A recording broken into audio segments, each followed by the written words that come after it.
আমাদের এই ভূখণ্ডে ইসলাম ধর্ম প্রচার শুরুর ইতিহাসের কথা আসলেই ভেসে ওঠে 1204 সালে ইখতিয়ারউদ্দিন মুহাম্মদ বখতিয়ার খিলজির ঘোড়সওয়ার বাহিনী। কিন্তু যদি বলি বখতিয়ার খিলজির বাংলা জয়ের বহু আগেই এই পলিমাটির মানুষ আজানের ধ্বনি শুনেছে,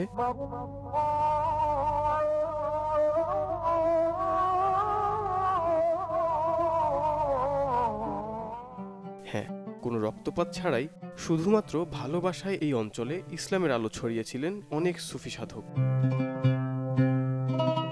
সময়টা 8ম থেকে 9ম শতাব্দী।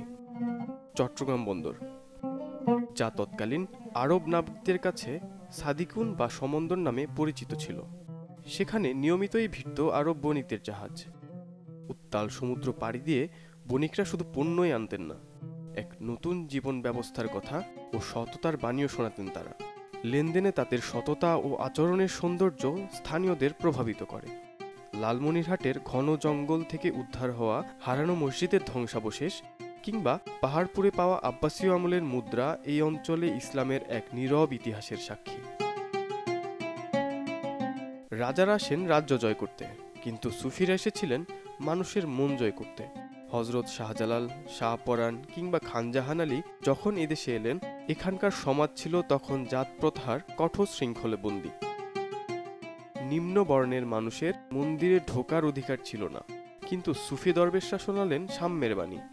বললেন, আল্লাহর কাছে রাজা প্রজা সব সমান, শুধু ধর্মের কথাই শোনাননি তারা। ক্ষুধার্ত মানুষের জন্য খুললেন লঙ্গরখানা, দরিদ্রদের দিলেন বিনামূল্যে চিকিৎসা সেবা। ভিনদেশি সাধকদের উদারতায় মুগ্ধ হয়ে তাদের ভালোবাসায় ইসলামের ছায়াতলে আশ্রয় নেয় হাজার হাজার মানুষ। তলোয়ার যেখানে পৌঁছাতে পারেনি, সুফিদের খানকা সেখানে পৌঁছে যায়।